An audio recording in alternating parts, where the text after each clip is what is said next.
तर शिवजयंती दिवशी महाराजांचा सकाळ सकाळी जन्मगाळ सोहळा पार पडला।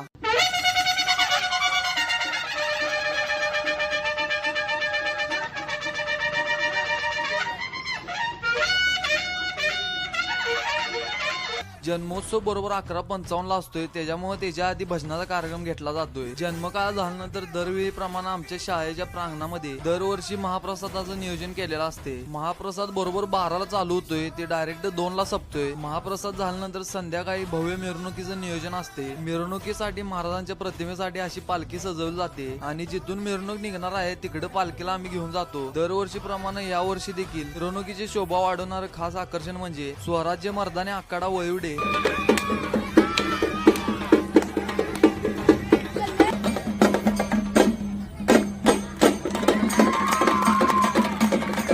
त्याच्यानंतर वीर सेवा दल वळिवडे लेझिम पथक